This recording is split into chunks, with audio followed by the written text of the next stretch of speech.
skincare nerds, welcome back. I know it's been a minute, but we're back today to talk about retinol, one of the best multitasking skincare ingredients out there. I know retinols can get really confusing, but don't worry, because today we're gonna break it all down, and I'm also gonna try to answer all of your burning questions about it. How to use it, how to layer it, and also how to mix it. Plus, we're gonna review some of the best retinol products out there to help you answer which one is the best one for your skin.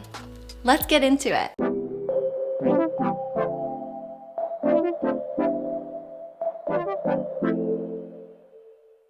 Okay, so what even is retinol and what's the difference between a retinol and a retinoid? Don't get it twisted, retinoids are the family that retinols are a part of. So all retinoids are antioxidants. They're derivatives of vitamin A. They're really powerhouses that do a lot of really good things for your skin. Technically, it isn't an exfoliator, but it does speed up skin renewal, helping that newer, fresh skin reach the surface quicker, which can really help you improve your skin's texture, fade hyperpigmentation, and help it look more glowy. It can also help regulate oily skin, minimize the look of pores and breakouts. Plus, it's one of the only proven ingredients to help prevent premature aging and reverse some of the effects of sun damage. But I will warn you before we get too deep into the video, if you're pregnant or if you're nursing, then you should probably stay away from retinoids as a group unless your doctor says it's okay. So retinoids can come in many forms and many different strengths. Gentler ones are available over the counter, while stronger ones are usually prescription only. But we're gonna keep it really simple and just focus on retinol for the most part. And the reason for that is because retinol has been around much longer than even the internet's been around. It's actually been around since the 1930s, so there's the most amount of research done about it compared to newer forms. Plus, it's still the most popular and most accessible form of retinoid out there. But one thing you should know is that not all retinoids are created equally. Your skin actually can't absorb retinol directly. So it has to convert it into retinaldehyde and then retinoic acid, which can then be absorbed. So the more steps it takes to convert your retinoid into an active form like retinoic acid, the weaker it is, and also the longer it'll take for you to see those results. But also, the less sensitizing it will be for your skin, generally speaking. So although direct forms are faster acting and they're stronger, they're also way more irritating, so you usually need a prescription for those. So today we're gonna focus on some of the different over-the-counter options that you can just pick up at the store without a prescription. All right, so now moving on to the products. Today we're going to talk about the Paula's Choice 1% Retinol Treatment, a CeraVe's Resurfacing Retinol Serum, the Inkey List Retinol Anti-Aging Serum, the Ordinary's 1% Retinol in Squalane, and the Drunk Elephant a-passioni Retinol Cream. Let's start with the Paula's Choice 1% Retinol Treatment from their clinical line. So this is cruelty-free and vegan-friendly, and they mainly market it for reducing the look of fine lines and wrinkles. But let's look beyond the marketing and let's talk about the actual ingredients themselves. So obviously, as the name suggests, there is 1% retinol in here. So this is one of the stronger non-prescription strength options. It is in a controlled release delivery system, which is supposed to help distribute it evenly into your skin. This retinol is also supported with some peptides, which can help signal your skin to produce more collagen or slow down the breakdown of that collagen. So it does support the anti-aging claim. But there's also some really great brightening ingredients in here, like tetrahexyldecyl absorbate. Honestly, sometimes the hardest part of being a skincare YouTuber is having to pronounce these really, really long terms. So tetrahexyldecyl ascorbate is a stable form of vitamin C, and licorice root extract is also in here to help brighten your skin if you've got some hyperpigmentation from sun damage or from pimples. There's also some ingredients in here like oat extract for calming redness and ceramides to help with the sensitivity, since this is a bit of a stronger retinol serum. So since retinol can break down with air, heat, and light, this is a really great package for it because it's an airless pump. The only downside is a lot of airless pumps can't be recycled, but they are good at preventing your retinol serum from breaking down. Let's take a look at the formula. So it does have a watery base and it does have a little bit of silicone in the formula, but it's pretty low in the ingredient list, so it really doesn't look or feel really silicone-y. And honestly, if you do have some fine lines and wrinkles and you're really looking for a serum to help with that, the silicone will actually temporarily fill those lines in. And that's one of the reasons why silicone is used so heavily in makeup primers. So it is fragrance-free, but it does smell kind of like faintly medicinal. It's also really, really lightweight, as you can see, and it's really non-greasy. It just kind of like disappears into the skin, so I do think that it would work with most skin types. Overall, this one is going to be best for you if you're looking for a retinol serum to help you reduce the look of some fine lines that are creeping in, or to help with your skin tone, texture, and brightening if you have some hyperpigmentation as well. Okay, next up, let's talk about the CeraVe Resurfacing Retinol Serum. So this is a part of CeraVe's acne focus line together with their benzoyl peroxide based foaming acne cleanser. If you do have acne, by the way, a benzoyl peroxide plus a retinoid combo is actually shown by the research to be a lot more effective than just a retinoid on its own. One really frustrating thing is that we can't say for sure how much retinol is in this formula because, like some other CeraVe products, they don't actually disclose that. I have seen some estimates that it's probably between 0.3% to 0.01% of the formula based on where it shows up on the ingredient list. So at that level of concentration, it should be pretty non-irritating. It really would be nice though if CeraVe just discloses how much is actually in the formula so we can compare this with all the other products. All we do know about the retinol in the formula is that it is an encapsulated form of retinol, which should help even out the delivery into your skin instead of all of that depositing at once. So this formula also has licorice root extract, like the Paula's Choice one, as well as niacinamide. Niacinamide is another one of those great all-around ingredients that does a lot of good things for your skin. So it's going to help minimize the look of your pores, and licorice root extract, like I said before, will help brighten any post-breakout hyperpigmentation. So of course, like all of CeraVe's products, they have their signature ceramides and hyaluronic acid as well in this formula. I do like the airless pump packaging on this one too. And this is also a water-based serum with a little bit of silicone in the formula, but it doesn't really feel silicone-y. It's a pretty lightweight gel cream kind of texture, so it is gonna be pretty good for all skin types. But if you do have an oilier skin type, I find that it doesn't fully disappear in the same way that the Paula's Choice one does. It does leave like a little bit of a hint of a film on top of your skin. Overall, this is a really good one if you do have some hyperpigmentation and you want to reduce the look of your pores. It's also good if you're looking for a product that combines niacinamide and retinol into one serum instead of having to use two serums.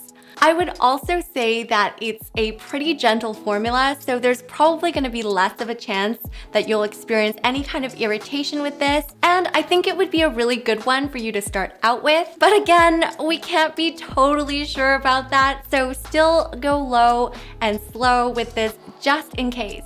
Moving on to the Inkey List Retinol Anti-Aging Serum. This is also vegan friendly and cruelty free. This is a pretty unique one because it actually has two different forms of retinoids in it. So it does have 1% Retistar in it, which by the way is not the same thing as 1% retinol. So Retistar is basically a stabilized form of retinol in a base of oil, a form of vitamin C, as well as a form of vitamin E. This one also has that slow release technology. So I did a little bit of digging for you guys on the manufacturer's website of Retistar itself, and they say that 1% Retistar is actually only 0.05% retinol. That might not sound like a lot, but it's actually what the manufacturers themselves have recommended. Plus, don't forget there's also that second form of retinoid in here, so there's also 0.5% of gram-active retinoid. According to the manufacturer of that ingredient, gram-active retinoids are said to help decrease decrease the irritation that you get from retinols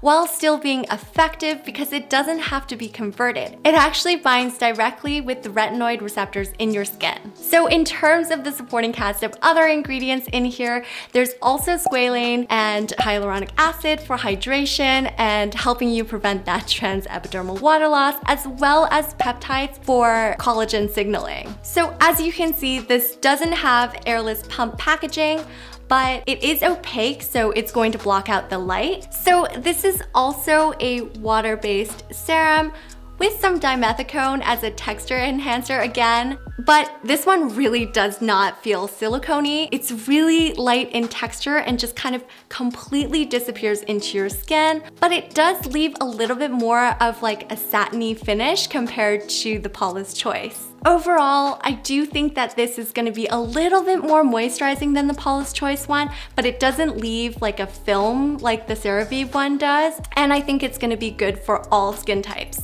I think this one is going to be the best one for you if your skin is a little bit more sensitive or you want a gentler formula. This would also be really great for you if you are looking for something a little bit more hydrating. So if you want a serum that combines both retinol and hyaluronic acid into one formula instead of having to use two different serums. Plus, this has some peptides thrown in as a bonus. So moving on, let's talk about The Ordinary's retinol series.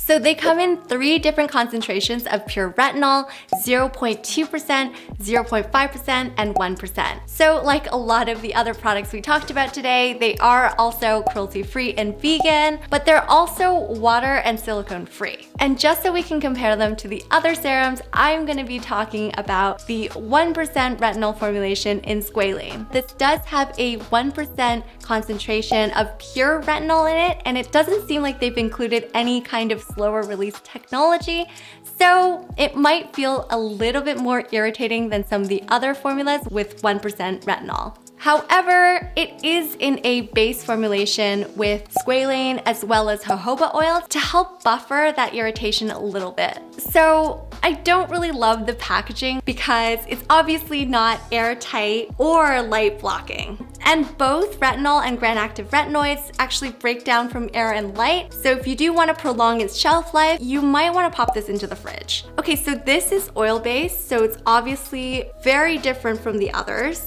It's going to leave like a nice glowy finish on your skin, and I find that this texture is like a really nice lightweight oil. It's not too heavy, but overall I think this would be good for you if you do have drier leaning skin or you want to incorporate an oil into your routine and you kind of want to do it all in one step, especially if you do want that tried and true version of retinol without all the frills like the slow release technology and all of that. I really like the overall retinol line from The Ordinary because it's really flexible. You can start at a lower concentration because they have that 0.2% retinol and then work your way up to 1%. The Ordinary also has the gram-active retinoid series of 2% or 5% in squalene, as well as 2% gram-active retinoid in an emulsion that's like a milky white texture, and that actually might be better for you if you don't like the straight up oil base.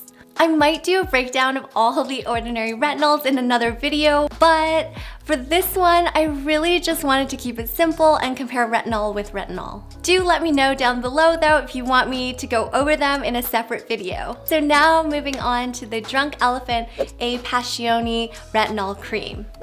Actually, I don't know if it's passioni or passioni. Whatever you might think about the brand, it's still one of the best-selling retinols on the market. It's vegan and cruelty-free, but at $74 US, it's the most expensive of all the retinol serums on my list. So what do you get for $74? The packaging makes it look like you're getting more out of this than some of the other products that I've mentioned, like the Inkey List one, but don't get it twisted because they're actually all the same size. So there is 1% retinol in here, obviously, but it is one of the stronger formulas we're talking about today. So like the other 1% retinol formulas, introduce this one slowly into your routine. There's also a big supporting cast of other ingredients in here. So like the CeraVe one, this one also has niacinamide. And of course, niacinamide is good for minimizing the look of pores, but also for a ton of other skincare benefits. There's also a blend of different oils in here like passion fruit, apricot, marula, and jojoba oil, as well as peptides and plant extracts. And it's also the only water-based serum on the list that's silicone-free. So I do like the packaging. I really like this kind of twist top. Even though it's got an airless pump, everything is recyclable here other than the top, the pink part. So I do like that it is functional, but it's still planet friendly. That custom packaging is going to add to the price of the product, which kind of explains some of the cost.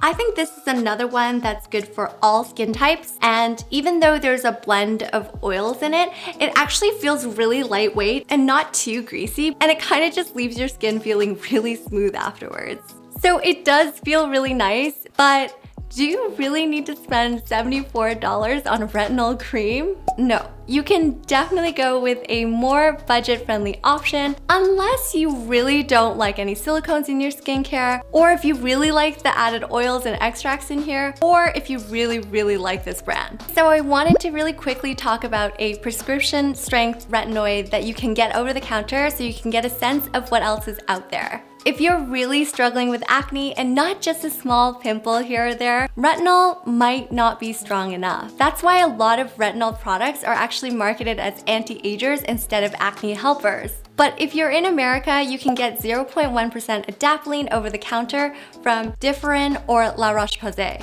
So I've talked about Differin and adapalene a lot before in a couple of my videos. It used to be prescription only, which is why I call it a prescription strength retinoid. This has been proven to help with acne both by itself, but especially when it's combined with a bacteria-fighting ingredient like benzoyl peroxide. The downside to this is it can be really sensitizing. So I've mentioned sensitivity a lot in this video, so let's talk about what that actually means. When you first use retinol, you might notice some redness, peeling, or your breakouts actually getting worse. So this is unfortunately a part of the process. If you are experiencing some purging, stick with it for at least a few weeks and it should start to clear up over time. If you want to know more about that, check out my video about niacinamide and purging. You also might get a delayed sensitized reaction to it, so don't just jump headfirst in after applying it only once without a reaction. Really pay attention to your skin as you're using it. That's why I like to say to go slow and low. So unless you're a retinol queen, start by using it at night in case you do get some peeling, and start with 3 times a week until your skin gets used to it. I recommend that you apply it at night because retinoids actually break down in sunlight, as you guys know, so you might not get all of the benefits from it if you wear it in the daytime, which would obviously suck. You can also mix it with a moisturizer or buffer it into a moisturizer sandwich. To do that, apply your moisturizer as you normally would, and then your retinol serum, and then moisturizer again on top. If you're not seeing any results and you don't know what you're doing wrong, I would say be patient because retinol takes a while. After you ramp up to nightly use, it will still take at least 6 weeks before you really start seeing those results.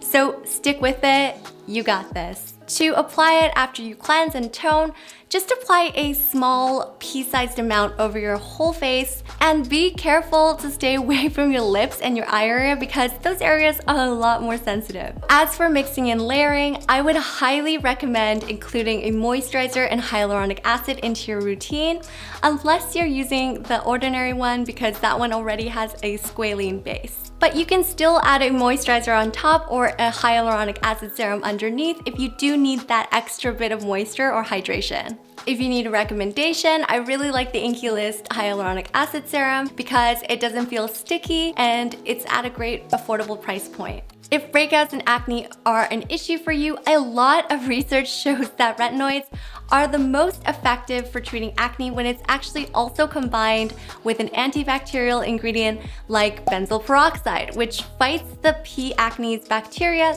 that might be triggering those breakouts. So unless you have really sensitive skin, you can use the Daily Deep by Differin or the Acne Foaming Wash by CeraVe, but the combination might be even more drying for your skin. So if you do go down that route, you definitely need to add a moisturizer or a hyaluronic acid into your routine. Plus, I would add them really slowly into your routine, one at a time, not both together at the same time. And as for things you shouldn't mix it with, I'd stay away from anything that can cause a lot of sensitivity. So I wouldn't recommend mixing a really strong retinol with an exfoliating acid like an AHA or a BHA, or with a high concentration of L-ascorbic acid in the same routine, because that might just be a little bit too sensitizing for you. Okay, time for a recap of the different serums so you can figure out which one is the best one for you. All of the ones we talked about today are cruelty-free and vegan-friendly except the CeraVe Retinol Resurfacing Serum. The strongest non-prescription strength formulations we talked about are, of course, the 1% retinol formulations, and those are the Paula's Choice, the Drunk Elephant, and the Ordinary. But of course, the Ordinary does have lower concentrations of retinol also available, going all the way down to 0.2%. And again, we don't know exactly how much retinol is in the CeraVe formula, but it's very, very likely less than 1%. While the Inkey List retinol has a mix of two different types of retinoids, 0.05% retinol in the Retistar mix and 0.5% gram-active retinoid, so it is also on the gentler side. If you're looking for some anti-aging benefits or all-around skincare benefits with a 1% retinol, I'd go for the Paula's Choice or Drunk Elephant. For skin brightening and fading hyperpigmentation, I'd go with the Paula's Choice or the CeraVe. If you have more sensitive skin or you're just starting out, I'd go for the Inkey List one or the CeraVe. For drier skin that isn't too sensitive, I'd go for the Ordinary series. Okay, so that's it from me. Thanks so much for watching. I also wanted to say thanks for sticking by my channel. I know it's been a while since my last upload.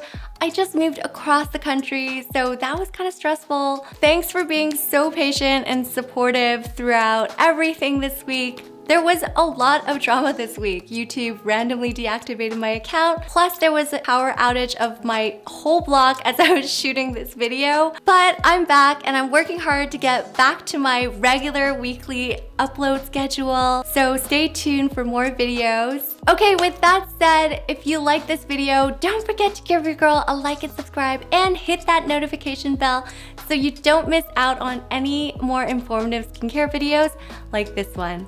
See you next time!